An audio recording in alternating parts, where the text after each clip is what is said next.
دیکھی گھر جا کر پڑھتا ہوں. اچھا میں گھر آیا, آ کر کھانا وانا کھایا, اب بچے سوئے تو میں نماز شروع کر دی. یقین جانے مجھے اتنی لذت آئی نماز کی, تو میں نے سوچا یار تو بھولیا ہی رہے ہیں, کار ہی پڑھیا کر عشاء. اب میں نے اس کو گھر میں پڑھنا شروع کر دیا. اللہ اکبر اللہ اکبر. کچھ اللہ نے کرم کرنا تھا, ان جیسے بزرگوں سے بیٹھے کئی مجلس لگی ہوئی تھی, وہاں بات اس طرح چل رہی تھی, تو میں نے وہاں ذکر کیا تو ایک بزرگ اللہ تعالیٰ ان کو جنت الفردوس میں جگہ عطا فرمائے, کہنے لگے سلفی صاحب پھنس گئے, کر گیا آپ پر کام شیطان لعنتی نا. آپ کا تو حال ہو گیا وہ ملنگ جو چرس پی کر کہتا ہے 60 ساوی تے رب نظر آوی. شاید آپ کو نہ بات سمجھ آئے کہ وہ چرس پیو اور تمہیں اللہ نظر آتا ہے. تو کہتا ہے اب اس نے آپ کو لذت دینی شروع کر دی. حکم 3 توڑے اللہ کے. آپ نے کتنے حکم توڑے؟ لذت آ رہی ہے, اور یقین جانے اتنی لذت کہ میں کہوں یار بس سلام ہی نہ پھیروں پڑھتا جاؤں. یہ شیطان کی طرف سے تھا. یہ ہے تلبیس ابلیس کی, یعنی کہ بعض اوقات ان طریقہ سے آدمی کو یہ گمراہ کرتا ہے. بعض اوقات اس کو ایسے کام میں لذت دے دیتا ہے کہ وہ نعوذ باللہ جو مسنون طریقہ ہوتا ہے اس کو زبان سے برا کہنا شروع کر دیتا ہے. بس بہترین جو نبی صلی اللہ علیہ وسلم کا وہ جو لفظ ہیں, آپ کے جو الفاظ ہیں کہ جو میری سنت کو داڑھوں سے پکڑے رکھے گا, دانتوں سے نہیں, دانت کمزور ہوتے ہیں, داڑھ مضبوط ہوتی ہے, وہ کبھی گمراہ نہیں ہوگا. اس لیے چھوٹا عمل ہو یا بڑا ہو, اور کوشش کریں کہ اس کو فالو کرو, وہی قبول ہے, اسی پہ ٹھپا لگا ہوا ہے محمد صلی اللہ علیہ وسلم کا. اس کے علاوہ جتنا بڑا ہو, جو مرضی ہو جائے, اگر کسی اور کا ٹھپا ہے تو اللہ نے اس کو قبول نہیں کرنا. اور سیدھی اور کھڑی بات, اللہ تعالیٰ نے قرآن میں صاف فرما دیا, صاف, اعوذ باللہ من الشیطان الرجیم, فلا وربک لا یؤمنون. اللہ اپنی ذات کی قسم کھا رہے ہیں, خالق مالک ہونے کے باوجود کوئی مانے نہ مانے اس کو کیا فرق پڑتا ہے, لیکن وہ اس بات پہ بہت کم اللہ نے اپنی قسم کھائی. اس موقع پر اللہ نے فرمایا فلا وربک لا یؤمنون حتی یحکموک فیما شجر بینہم ثم لا یجدوا فی انفسہم حرجا مما قضیت ویسلموا تسلیما. مجھے اپنی ربوبیت کی قسم ہے کہ وہ بندہ مومن نہیں ہے. یہ اللہ کہہ رہے ہیں کہ جب تک وہ اپنے کسی معاملے میں نبی صلی اللہ علیہ وسلم کی بات کو کھلے دل سے تسلیم کرے اور دل میں تنگی نہ جانے. بعض لوگ کہتے ہیں نا نہیں جی آپ ماشاءاللہ آپ کی بات صحیح ہے, حدیث صحیح ہے, لیکن ہم مجبور ہیں, ہم فلاں ہیں, ہم مجبور ہیں کیونکہ ہم یہ ہیں اس لیے ہم یہ کرتے ہیں. یہاں میرا رب اپنی ذات کی قسم اٹھا کے مجھے ربوبیت کی قسم ہے کہ وہ مومن ہی نہیں, وہ جب تک کسی بھی معاملے میں محمد صلی اللہ علیہ وسلم کی بات کو چھوڑنا تو دور کی بات ہے, اگر وہ دل میں بھی تنگی جانتا ہے تو وہ مومن نہیں ہے. بعض لوگ محبت میں آگے نکل جاتے ہیں, اتنے آگے. محبت پہ معنی نہیں ہے اللہ کی رضا کا. قل ان کنتم تحبون اللہ, کہہ دو اے محمد صلی اللہ علیہ وسلم, کہہ دو کہ تم چاہتے ہو کہ اللہ تم سے محبت کرے. قل ان کنتم تحبون اللہ فاتبعونی. اونلی فا جب آئے گا نا وہاں پر پھر لفظ لکھا جائے گا صرف اور صرف کس کی تابع داری؟ محمد صلی اللہ علیہ وسلم کی تابع داری. اور تابع داری کرنے میں کیا ہوگا؟ جب تم محمد صلی اللہ علیہ وسلم کی تابع داری کرو گے تو یحببکم اللہ, پھر اللہ تم سے محبت کرے گا. مشروط کہ تابع داری محبت نہیں. محبت تو بہت سارے مشرک بھی اللہ کے نبی سے کرتے تھے. لاؤ حضرت علی رضی اللہ عنہ کے والد جیسی محبت, کیا اس محبت کے بدلے میں ان کو جنت مل گئی؟ محبت نہیں, اتباع. فاتبعونی, صرف محمد صلی اللہ علیہ وسلم کی تابع داری کرو, پھر کیا ہوگا؟ یحببکم اللہ, اللہ تم سے محبت کرے گا. پھر جب وہ تم سے محبت کرے گا اس کے بدلے میں یغفر لکم ذنوبکم, پھر وہ تمہاری مغفرت کرے گا, تم کو معاف کرے گا. واللہ غفور الرحیم. ہم بڑے کام کر کے کہتے ہیں او یار کر لیتا کہ ہو گیا, اللہ تعالیٰ بڑا غفور الرحیم ہے. یہاں پر اس کی غفور الرحیمی نبی کی اتباع میں مشروط ہے کہ تم اتباع رسول کرو گے. رسول کون؟ بہت سارے رسول آئے، لیکن رسول محمد رسول اللہ صلی اللہ علیہ وسلم. آپ نے وہ واقعہ کئی بار سنا ہوگا کہ حضرت عمر رضی اللہ تعالیٰ عنہ کو چند تورات کے اوارق ملتے ہیں. وہ آتے ہیں، اللہ کے نبی صلی اللہ علیہ وسلم کی مجلس لگی ہوئی ہے.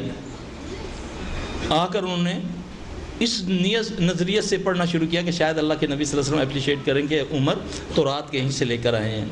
اب تورات جو ہے وہ عام لکھی ہوئی کتاب نہیں ہے، آسمانی صحیفہ ہے. کس نبی پر اترتی ہے؟ حضرت موسیٰ علیہ السلام پر. کہ جتنا ذکر قرآن میں موسیٰ علیہ السلام کا کسی نبی کا بھی نہیں. لاڈلے نبی. تورات پڑھنا شروع ہوئے تو دیکھا تو اللہ کے نبی صلی اللہ علیہ وسلم کا چہرہ مبارک غصے سے سرخ ہو رہا ہے. حضرت ابو بکر رضی اللہ عنہ کی نظر پڑتی ہے. انہوں نے جب دیکھا تو حضرت عمر رضی اللہ عنہ کو کیا کہتے ہیں؟ اے عمر تیری ماں تجھ کو گم پائے. یہ بڑی سخت بات ہے، جیسے پنجابی میں کہتے ہیں نا ماں دے ہاتھ نہ آویں، یعنی کہ تم مر جائیں. دیکھو آپ صلی اللہ علیہ وسلم کا چہرہ. جب انہوں نے دیکھا نبی صلی اللہ علیہ وسلم کا چہرہ تو انہوں نے وہ اوارق پھینک دیے. آمنت باللہ ورسولہ. اس قسم کے لفظ چاہیے شیخ صاحب. یہ فرمایا اللہ کے نبی صلی اللہ علیہ وسلم مخاطب ہوتے ہیں، اے عمر کیا میں تمہارے لیے کافی نہیں ہوں؟ میری تو وہ شریعت ہے جس کی راتیں بھی دن کی طرح روشن ہیں. اللہ کی قسم اگر آج میرا بھائی موسیٰ بھی آ جائے وہ میری ہی اتباع کرے گا تو جنت میں جائے گا. اب کہاں موسیٰ اور کہاں ہمارے بڑے، ہمارے سلسلے، ہمارے شخصیات جن کے ناموں پر ہم نے دین بنا رکھے ہیں. اللہ تعالیٰ نے دین کا نام کیا رکھا؟ ان الدین.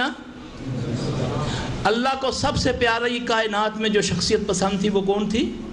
محمد صلی اللہ علیہ وسلم. اللہ نے محمد صلی اللہ علیہ وسلم کے نام پر دین کو نہیں رکھا. کائنات میں سب سے افضل ترین علاقہ زمین کا خطہ وہ کون سا ہے؟ مکہ. اللہ نے دین کا نام مکہ نہیں رکھا. اللہ نے کیا نام رکھا؟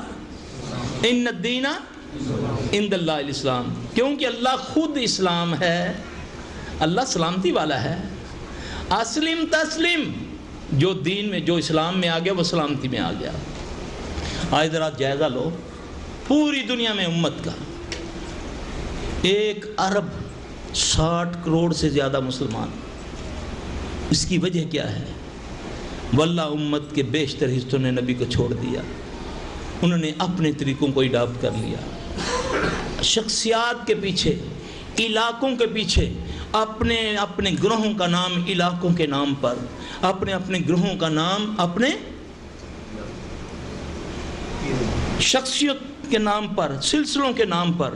نہ اللہ کو جو قبول ہے ان الدین عند اللہ الاسلام. اور اسلام مکمل کس پر ہوا؟ محمد صلی اللہ علیہ وسلم پر. اللہ سے یہ دعا ہے کہ اللہ مجھے، آپ کو، سننے والے جو بھی ہیں، آئندہ سننے والے بھی، اللہ ہم سب کو پیارے محمد صلی اللہ علیہ وسلم کی لائی ہوئی سنت پر عمل کرنے کی توفیق عطا فرمائے. اللہ ہماری آنکھوں سے جو تعصب کی اینکیں لگی ہوئی ہیں، جو بڑوں کے ہمارے ذہن بنے ہوئے ہیں، اللہ ان سے نکال کر جو حق ہے، اللہم آرنا الحق حقا وارزقنا اتباعہ وارنا الباطل باطلا وارزقنا اجتنابہ. اس کا معنی ہے کہ اے اللہ جو حق ہے مجھے اس کی اتباع کرنے کی توفیق عطا فرما. اللہ جو باطل ہے اس سے مجھے اجتناب کرنے کی توفیق عطا فرما. اللہ جو حق ہے اس کو میرے اوپر آشکار کر دو. جب بھی میرا بھائی کوئی بھی نیکی کا عمل کرو، اپنے عمل کو وسیلہ بناؤ. دعاؤں کی قبولیت کا طریقہ بتاؤں؟ ہم تو ایسی اس سے وسیلے بناتے رہتے ہیں. بہترین نیکی ہے اپنی نیکی اللہ کے سامنے پیش کر کے کہو اللہ، پہلے التجا کرو.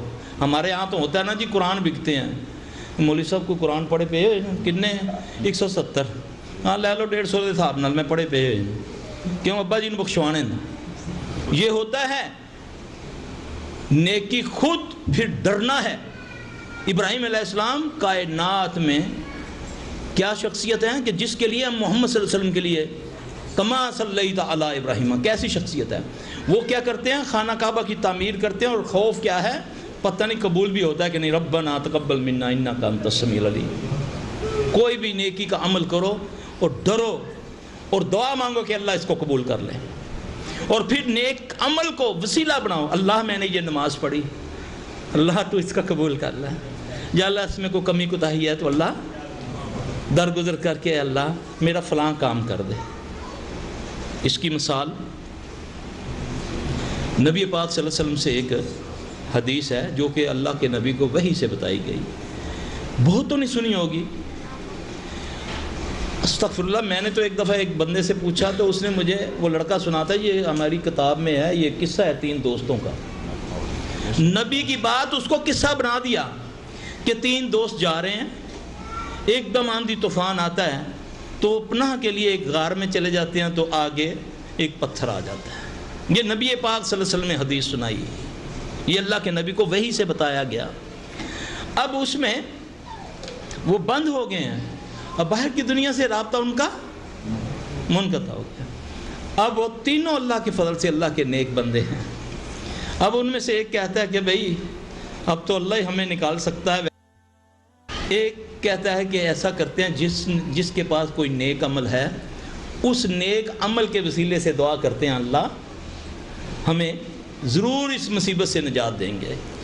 ایک کہتا ہے اللہ تو جانتا ہے کہ میں مزدور تھا, لیکن تیرے فضل سے مجھے عادت تھی میں اپنے والدین کو آ کر دودھ پلاتا تھا, تو اے اللہ ایک دن میں آیا تو میرے والدین سو چکے تھے, تو میں اس انتظار میں ساری رات, حالانکہ دن کا تھکا ہارا تھا, ساری رات ان کے سرہانے کھڑا رہا کہ جب یہ جاگیں. جگانا بھی میں نے پسند نہیں کیا کہ ان کی نیند خراب ہوگی. تو اے اللہ جب وہ جاگے تو میں نے دودھ پلایا, اگر میری اس نیکی کو تو نے قبول کیا تو اللہ اس کے بدلے میں ہمیں اس مصیبت سے نجات دے. تو پتھر تھوڑا سا سڑک گیا. اب دوسرا کہتا ہے اللہ میرا بھائی اس کو سمجھنا, یہ 3 باتوں کو, ساری زندگی ایمان کا دار و مدار ان 3 باتوں پر ہے, یہ میری بات یاد رکھنا. یہ اتنا لمبا ہو جائے گا کہ آپ لوگ بھاگ جائیں گے, میں اکیلا بولتا رہوں گا اگر اس 3 پر بولوں تو. دوسرے نے کہا ہے اللہ تو جانتا ہے کہ میں ایک امیر آدمی تھا, میرے پاس مزدور کام کرتے تھے, ایک مزدور سے میرا جھگڑا ہو گیا, وہ اپنی اجرت چھوڑ کے چلا گیا. اے اللہ مجھے تیرا خوف تھا, میں نے اس کی اجرت کو کام میں لگا دیا, اس میں تو نے اتنی برکت ڈالی کہ وہ اتنا زیادہ ہو گیا کہ ایک دن وہ بندہ مجھے ملا تو میں نے اس کو کہا یار یہ اپنی امانت لے لو. آپ بات سمجھ رہے ہیں؟ تو اے اللہ اگر میری اس نیکی کو تو نے قبول کیا ہے تو ہمیں اس مصیبت سے نجات دو. تو پتھر تھوڑا سا سرک گیا. اب تیسرا کہنے لگا اے اللہ تو جانتا ہے کہ میں اپنے چچا کی بیٹی پر بری نظر رکھتا تھا, وہ بڑی نیک تھی, میں بڑا بد تھا. ایک مرتبہ وہ اتنی مجبور ہو گئی تو اس کو میری بات ماننی پڑی. اے اللہ ہم اس نہج پر, اس موقع پر پہنچ کے جہاں کسی کا واپس آنا مشکل ہوتا ہے, تو اس نے مجھے کہا اتق اللہ, تو ڈر جا اللہ سے. اللہ اس وقت میں تجھ سے ڈر گیا تھا, میں پیچھے ہٹ گیا تھا. اے اللہ اگر میری اس نیکی کو تو نے قبول کیا تو ہمیں اس مصیبت سے نجات دے. وہ پتھر پورے کا پورا سڑک گیا اور ہم باہر آ گئے. اب یہاں سے ہمیں کیا دلیل ملتی ہے کہ نیک اعمال کو وسیلہ بنا کر اللہ سے دعا مانگیں اور ڈریں, التجا کریں, اللہ میں نے نماز پڑھی ہے, اللہ اس کو قبول کر لے.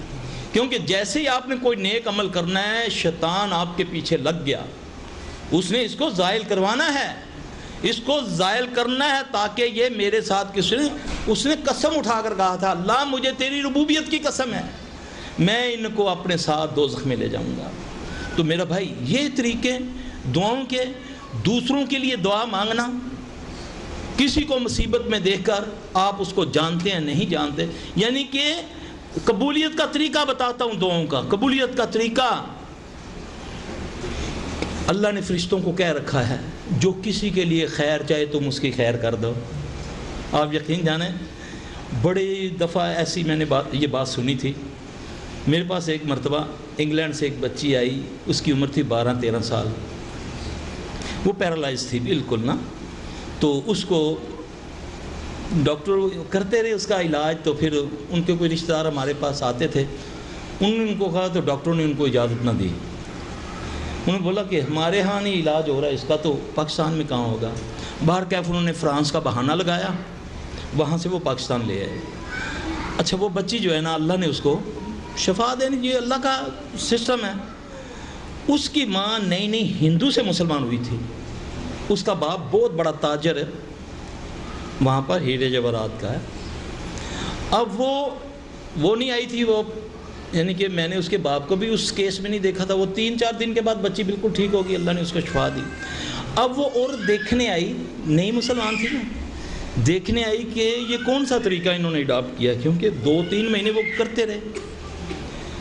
اب جو آئی ادھر آئی سیلفی, تو میری ایک شاگرد بیٹھی ہوئی تھی, تو میں نے بولا بیٹا یہ لوہا اب گرم ہے, شاید یہ مسلمان ہوئی ہو شادی کی وجہ سے یا کسی وجہ سے, اب اس پر چوٹ مارو, کوئی اس کو دین سمجھا دو, آدھا گھنٹہ پونا گھنٹہ بٹھاؤ.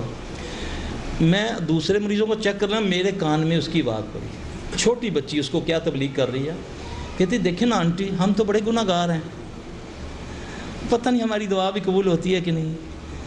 تو ہم فرشتے کیوں ایسا کام کیوں نہ کریں کہ فرشتے ہمارے لیے دعا کریں, کہ ہمارے لیے فرشتے دعا کریں. تو اللہ فرشتوں کی دعا, کیونکہ وہ تو معصوم الخطا ہیں, وہ ہے نہیں ان میں, وہ حص ہی نہیں ہے. میں چوکا. کہتی آپ نا کسی کو دیکھا کریں, کسی مصیبت زدہ کو دیکھا کریں, اس کے لیے دعا کر دیا کریں. کسی بہن بیٹی کو, کسی کو دیکھا کسی بری حالت میں, آپ اس کے لیے جب دعا کریں گے نا, تو اللہ نے فرشتوں کو کہہ رکھا ہے کہ جو کسی کا اچھا چاہے اس کا اچھا کر دو. یہ دعا کا طریقہ ہے قبولیت کا. اور نبی پاک صلی اللہ علیہ وسلم نے فرمایا کہ مستجاب الدعا وہ ہے جو پیٹھ پیچھے اپنے بھائی کی دعا کرے.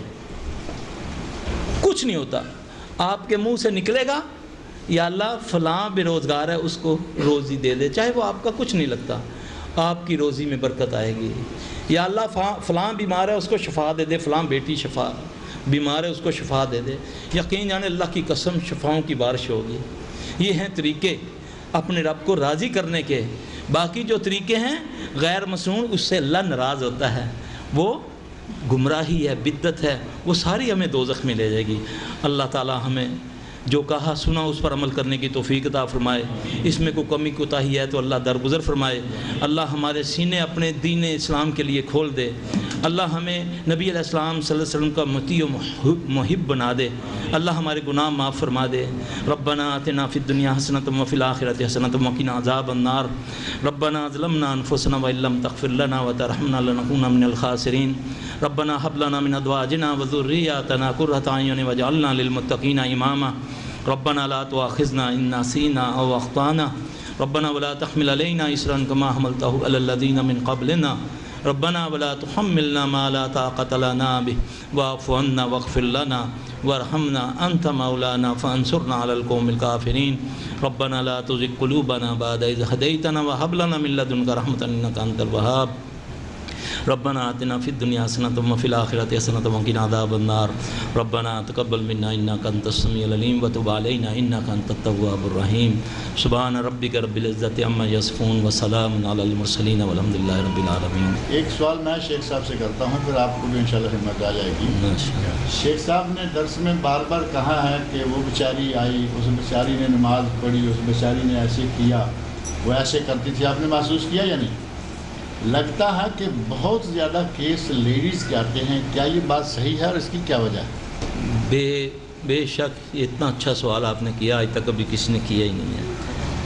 اصل میں اللہ کے نبی صلی اللہ علیہ وآلہ وسلم عید کا خطبہ پڑھا کر, عید کی نماز پڑھانے کے بعد, کیونکہ سپیکر تو تھے نہیں, مردوں کو درس دیا اور پھر اس کے بعد آپ عورتوں میں تشریف لائے. تو آپ نے فرمایا کہ میں نے عورتوں کی تعداد دوزخ میں زیادہ دیکھی ہے شیخ صاحب؟ وہ گھبرا گئیں, عرض کی یا رسول اللہ صلی اللہ علیہ وسلم اس کی وجہ کیا ہے؟ آپ صلی اللہ علیہ وسلم فرمایا کہ تم زیادہ لان کرتی ہو, لان تان کرتی ہو, تم نہ شکری زیادہ ہو.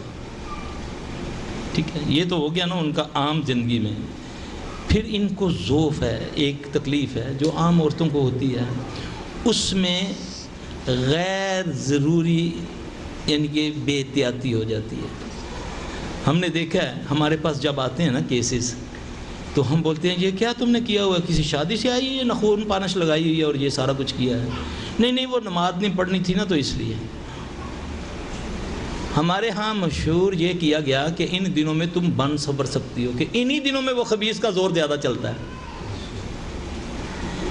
انہی دنوں میں شیاطین زیادہ غلبہ عورتوں پر آتے ہیں. اب دیکھو مرد خوشبو لگا کر بازار جائے, عورت لگا کر جائے تو اس پر بہت بڑی بات کہی اللہ کے نبی صلی اللہ علیہ وسلم نے, جیسے کل میں نے عرض کی تھی.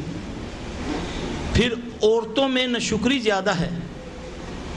نبی پاک صلی اللہ علیہ وسلم نے فرمایا کہ نیک عورت, عبادت گزار عورت زندگی میں ایک بار کہہ دے, ایک بار اپنے شوہر کو میں تیرا کی سکھ پایا, تو اس کے وہ اعمال ضائع ہو جاتے ہیں.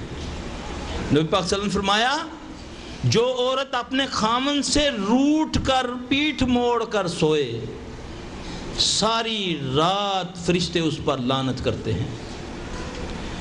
نبی صلی اللہ علیہ وسلم نے فرمایا تمہیں نیک عورت کی نشانی نہ بتاؤں, جو صوم و صلات کی پابند ہو, با حیا ہو, امانت دار ہو, اس کا شوہر اس پر ظلم کرے,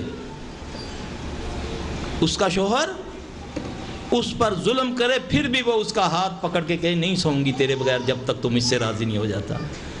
اللہ کی قسم یہ ایسا فارمولہ ہے, لاکھوں گھر بس گئے جو شیطان نہیں بسنے دیتا. آپ صلی اللہ علیہ وسلم نے فرمایا 3 لوگوں کی نماز قبول نہیں ہوتی. ایک بھاگا ہوا غلام, اب تو غلام نہیں ہے, اب وہ ملازم پیشہ لوگ سن لو, یہ ان پر آتی ہے, چاہے وہ مسجد کا امام ہے, چاہے وہ اس منصب پر ہے, اس کو کوئی دیکھنے والا نہیں, عالن عال ہے, اگر وہ امانت سے اپنے مالک کا کام نہیں کرتا اس کی عبادت قبول نہیں ہوتی. یاد رکھنا, بھاگا ہوا غلام اس کی نماز قبول نہیں ہوتی, شوہر سے روٹ کر سونے والی بیوی کی نماز قبول نہیں ہوتی. تیسرا شیخ صاحب میرے ذہن سے نکل, امام مسجد جس کو اس کے مقتدی پسند نہ کریں. ہمارے وہاں تو بادشاہ آگ لگوا دیتے ہیں, جھگڑا ہو جاتا ہے, ساری مسجد خالی ہو جائے نہیں جاماں گا, ہوتا نا ایسا. تو یہ ذوف ہے. اور پھر سب سے بڑی بات یہ ہے کہ یہ یقین جلدی توہام پرست یہ ہیں, یہ الٹی سیدھی باتوں پر یقین کر لیتی ہیں, یہ چغل خور زیادہ, چغلی زیادہ کرتی ہیں, غیبتیں زیادہ کرتی ہیں, اس لیے ان پر زیادہ یہ تکلیفیں آتی ہیں. جادو سے بچنے کے لیے عورتوں کے لیے کچھ وظائف وغیرہ وہی جو مردوں کے لیے ہیں, احتیاط وہی ہے. اس کو پنجابی میں بولتے ہیں لتڑی. ہاں لتڑی سنبھال کے رکھ. اللہ کے نبی صلی اللہ علیہ وسلم نے فرمایا کہ جب صبح ہوتی ہے نا تو جسم کے تمام اعضاء اس کے آگے ہاتھ جوڑ کے زبان کے آگے کھڑے ہو جاتے ہیں, دیکھنا ہمیں نہ مروا دینا, ذرا کنٹرول میں رہنا. یہ نبی علیہ السلام کی بات ہے. یقین جانے اتنی خیر ہے, اتنی خیر ہے. ایک طرف یہ, اور دوسری طرف اللہ پاک نے اتنی رحمت اس پر کی ہے, اتنی رحمت کی ہے کہ ایک جگہ مرد کی کوئی اہمیت نہیں رہتی. ماں یعنی کہ ماں کا اتنا درجہ دے دیا کہ اس کے پاؤں کے نیچے اس کو جنت دے دی. اور پھر عورت کو مرد کے کنٹرول میں رہنا چاہیے. نبی پاک صلی اللہ علیہ وسلم نے فرمایا ان مردوں کو زمین کا پیٹ کافی ہے, یعنی کہ وہ تاس جائیں, زمین میں دھنس جائیں, جو اپنے امور اپنی عورتوں کے سپرد رکھتے ہیں. ہم نے اپنے والدین کی ڈیلنگ بھی اپنی بیویوں کے ہاتھوں میں دے رکھی ہے. سیدھی بات, اب چاہے ہماری بہن بیٹیوں کو برا ہی لگے, بات حق کیا ہے. یہ معاملات خود رکھا کریں, انشاءاللہ اس میں بڑی خیر ہوگی. اللہ کے فضل سے ٹھیک ہے وہ آپ کی زندگی کی ساتھی ہے, لیکن آپ کی ماں کی بہو ہے, آپ اس کے بیٹے ہیں. اور یاد رکھیں 2 بندوں کو اللہ کے نبی صلی اللہ علیہ وسلم نے فرمایا جب تک دنیا میں ذلت نہ ملے اس کو موت نہیں آتی. ایک ماں باپ کا نافرمان اور ایک فحاشی پھیلانے والا. فحاشی سمجھتے ہیں, فحاشی پھیلانے فحاشی کس کو کہتے ہیں؟ اگر آپ کے پاس ٹائم ہے تو تھوڑی سی ڈیفینیشن بیان کروں. ہیں جی؟ جو بے حیائی پھیلاتے ہیں اللہ نے ان کے لیے دنیا آخرت میں ذلیل کرنے والا عذاب رکھا ہے. بے حیائی کیا ہے؟ آج اس پر تھوڑی سی ہم کرتے ہیں. بے حیائی یہ ہے، مثال کے طور پہ میرے موبائل میں ایک فلم ایکٹر کی تصویر میں اس کو رکھی ہوئی ہے، یہ حیا ہے یا بے حیائی ہے؟ میرے سامنے اگر فلم والے کی تصویر یا کسی غیر عورت کی، چاہے وہ یہودی ہے، اس تصویر کو میں دیکھتا جا رہا ہوں، یہ حیا ہے یا بے حیائی ہے؟ بے حیائی ہے. اب جو باپ، بیٹا، بھائی، جو شوہر اپنے گھر میں یہ بے حیائی کے سامان لے کر جاتے ہیں، جس کو میں ٹی وی بولتا ہوں، اس میں ایک پروگرام لگتا ہے. انصاف آپ کرے. میں بھی بیٹھا، میری پوتی بھی بیٹھی، میری نواسی بھی بیٹھی، میری ماں بھی بیٹھی، میری دادی بھی بیٹھی. ایک فلم ایکٹر، فلم چل رہی ہے، فلم ایکٹر بھی گندا، فلم ایکٹرز بھی گندی. فلم سٹار ہم اس کو کہتے ہیں، ہم نے عزت دے دی. سٹار اللہ نے بنائے بھولے ہوئوں کو راستہ دکھانے والے. ہم نے ان سٹاروں کی جگہ ان کو سٹار بنا دیا جو آپ کو دوزخ کا راستہ دکھا رہے ہیں. ٹھیک ہے.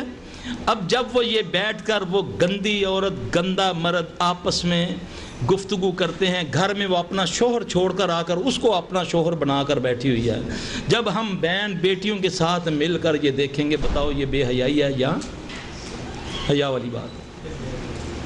میرے بھائی، خود میں نے اپنی بیٹی کو گمراہ کر دیا، بیٹے کو گمراہ کر دیا.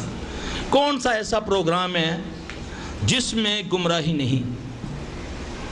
جو چیز فائدہ کم دے، نقصان زیادہ دے، وہ حرام کے زمرے میں آتی ہے. تم پر جوا اور شراب حرام کیے، گو کہ اس میں کچھ فائدے ہیں مگر نقصان زیادہ ہے. آپ یقین جانیں، جب ہم یہ بیٹھ کر دیکھتے ہیں، لوگ کہتے ہیں نا سلفی صاحب آپ نے بولا تھا یہ پڑھائی کریں، تو کوئی فرق نہیں پڑا، بلکہ کپڑے زیادہ ہی پھٹنے شروع ہو گئے. پہلے کٹ لگتا تھا، اب تو پورے سوٹ ہی علیحدہ ہو جاتے ہیں. اب تو آگ لگنی شروع ہو گئی ہے، کبھی ادھر آگ لگتی ہے، کبھی ادھر آگ لگتی ہے، کبھی ادھر لگتی ہے. ہم جیسے جیسے پڑھائی کرتے ہیں ویسے ویسے. تو ساتھ وہ نور جہاں بھی تو گاتی ہے نا، ساتھ دادا جی کی تصویر بھی تو لگی ہوئی ہے نا، ساتھ شادی کے پہلے دن کی تصویر بھی تو لگی ہوئی ہے نا. رسول اللہ صلی اللہ علیہ وسلم فرمایا، جس گھر میں تصویر ہوتی ہے، جس گھر میں کتا ہوتا ہے، رحمت کا فرشتہ نہیں آتا. سب ہم جانتے ہیں، اس کے باوجود ہمارے گھروں میں یہ چیزیں ڈیکوریشن پیس. آپ یقین جانیں، جاپانیوں کی ایک، میں نے بہت سارے گھروں میں گیا ہوں، جاپانی اپنے جو ان کی عبادت گاہیں ہوتی ہیں ان کے وہاں وہ لٹکا کے رکھتے ہیں. وہ ایسے وہ راڈ سے ہوتے ہیں، پھر اس میں وہ جو بھی گزرتا ہے، ہاتھ لگتا ہے یا سر لگتا ہے تو ٹن ٹن کی آواز آتی ہے. وہ ان کی عبادت ہے. ہندوؤں کی، یہ انڈیا کے بھائی ہیں یہاں، وہ جانتے ہیں ہندو بیل بجا کر مندر سے ہیں. تو ہمارے گھروں میں پردوں کے ساتھ یہ لٹکا ہوا ہے. رسول اللہ صلی اللہ علیہ وسلم فرمایا، آپ کو پتہ ہے، آپ نے تو دیکھا ہوگا عرب میں کئی 100 اونٹ ایک قافلے کے ساتھ چلتے ہیں. ایک قافلہ ہوتا ہے، کئی اونٹ اس کے پیچھے اس کے پیچھے اس کے پیچھے. آپ صلی اللہ علیہ وسلم فرمایا، ایک اونٹ کے گلے میں گھنٹی ہونے کے باوجود پورا جتنا یہ اونٹوں کا قافلہ ہے سب پر سے اللہ کی رحمت دور ہو گئی. یہ اللہ کی قسم صحیح حدیث ہے، ایک گھنٹی کی وجہ سے. اب بتائیں، اس میں نارمل بیلیں بھی ہیں، مسجدوں میں گانے چل رہے ہیں. اس سے نفرت کرو، ان چیزوں سے نفرت کرو، اپنی اولادوں کے دلوں میں ڈالو. سور کہنا کوئی زبان ناپاک نہیں ہوتی، خنزیر کہنا کوئی ناپاک نہیں ہوتی، یہ ہمیں ڈرایا گیا. خنزیر قرآن کا لفظ ہے کہ نہیں؟ اس کے کہنے سے 40 نیکیاں ملتی ہیں کہ نہیں؟ ملتی ہیں نا. یہ صرف ہمیں اس کو، وہ حرام چیز ہے، بچپن میں ہمارا ذہن بنا دیا گیا. دوسری باتوں میں بھی آپ اگر بچپن ہی سے بچوں کا ذہن بنائیں گے تو انشاءاللہ بچے بڑے ہو کر بھی اس سے نفرت کریں گے. جب گود میں لے کر ہم نور جہاں دکھائیں گے، لتا منگیش دکھائیں گے، تو پھر یہ وہی کریں گے. اس لیے میرا بھائی، یہ بے حیائی ہے. اور پھر اپنا دیکھ لیں کیا انجام ہوگا. آج اسلام کہاں پہنچ گیا؟ آج کہاں ہیں آپ؟ اب اسلام میں کون سا ملک ہے، کون سے لوگ ہیں جو عزت والے ہیں؟ کفار ہمارے اوپر مسلط، حکم چلاتا ہے کہ تم یہ کرو یہ کرو. اللہ کے نبی نے فرمایا ایسا ہوگا، کیونکہ جب ہم اللہ کے دین کو چھوڑ دیں گے، نہیں جی ہم تو نمازیں پڑھتے ہیں، وہ بدترین لوگ ہیں جو نماز بھی پڑھتے ہیں اور برائی کا ارتکاب کرتے ہیں۔ ان الصلاۃ تنہی عن الفحشاء والمنکر، اللہ فرماتے ہیں بے شک نماز بے حیائی اور برے کاموں سے روکتی ہے۔ اللہ گارنٹی دے رہے ہیں بے شک نماز بے حیائی اور برے کاموں سے روکتی ہے۔ ایک یہودی عیسائی آپ کے پاس قرآن سمجھنے والا قرآن اٹھا کر لے آتا ہے، وہ کہتا ہے بھائی ذرا مجھے اس آیت کا ترجمہ بتاؤ، آپ اس کو بتاتے ہیں، سمجھاؤ ذرا کہ ہاں جی جو نماز پڑھتا ہے وہ بے حیائی نہیں کرتا، برے کام نہیں کرتا۔ کہتا ہے یار میں دیکھتا ہوں تیری بیوی بے پردہ ہے، گھر میں تو کچھ نہیں ہوتا، باہر جب نکلتی ہے تو دلہن بن کے نکلتی ہے نہیں ایسا؟ میرے بھائی دین میں لگی لپٹی کرنے والے منافقوں نے دین کا بیڑا غرق کر دیا۔ آپ راضی ہوں یا ناراض ہوں، میرا اللہ راضی ہو جائے انشاءاللہ ہمارے لیے وہی کافی ہے۔ ابو سفیان یا کسی صحابی مجھے اب ذہن میں نہیں نام آ رہا، تو انہوں نے کہیں کسی علاقے کے گورنر تھے، تو عائشہ رضی اللہ عنہ کو ایک خط لکھا کہ مجھے کوئی نصیحت کریں، نبی پاک صلی اللہ علیہ وسلم کی کوئی نصیحت کریں۔ تو انہوں نے فرمایا تھا کہ جو لوگوں کو راضی کرنے کے لیے اللہ کو ناراض کرتا تو لوگ اس سے ناراض ہی رہتے ہیں، اور جو اللہ کو راضی کرنے کے لیے لوگوں کی پرواہ نہیں کرتا تو لوگ اللہ ان سے راضی رکھتا ہے۔ اللہ پاک ہمیں حق کہنے سننے کی اور اس پر عمل کرنے کی توفیق عطا فرمائے۔ نظر بد کے تعلق سے بتائیں اور اس کا علاج۔ ہاں جی، نظر بد کے متعلق یہ ہے، دیکھیں ہم گھومنے پھرنے والے لوگ ہیں، مساجد میں بھی جاتے ہیں، بازاروں میں بھی جاتے ہیں، بیاہ میں بھی جاتے ہیں، اب کہاں کہاں بچے ہر وقت پڑھتے رہے ہیں، سوچنے والی بات ہے نا۔ صبح شام ہمیں ایک طریقہ بتا دیا گیا، صبح سے مراد فجر ہوتی ہے، شام سے مراد مغرب ہوتی ہے۔ 3 بار اخلاص فلق ناس پڑھ کے اگر آپ نے اپنے آپ کو دم کیا، بھلے جو بھی نظر لگائے، میں مذاق سے کہتا ہوتا ہوں کہ میں دنیا میں سب سے زیادہ حسین ہوں، مجھے نظر نہیں لگتی، کیوں؟ میں نے پڑھا ہوا ہے، مجھے نظر نہیں لگتی، بس گارنٹی ہے۔ میں نے صبح اٹھ کر کہہ دیا نا قل اعوذ برب الفلق، کس کو کہا میں نے؟ فلق کے رب کو۔ کیا نعوذ باللہ وہ چھوٹا ہے؟ کائنات کا سب سے بڑا مالک و خالق، میں نے اپنے آپ کو اس کی پناہ میں دے دیا۔ من شر ما خلق، جو شر ہے اس نے پیدا کیا، میں اس کی پناہ میں آیا اس سے۔ اس میں دیکھیں آپ غور کریں، من شر غاسق، اندھیروں میں جو ہوتا ہے، عموماً لوگ اندھیرے میں ڈرتے ہیں نا، اندھیرے سے خوف کھاتے ہیں نا۔ من شر النفاثات فی العقد، جو ویڈیو کے نیچے سبسکرائب کے بٹن پہ کلک کریں، بیل کے آئیکن پہ کلک کیجئے تاکہ ہر نئی ویڈیو کی نوٹیفیکیشن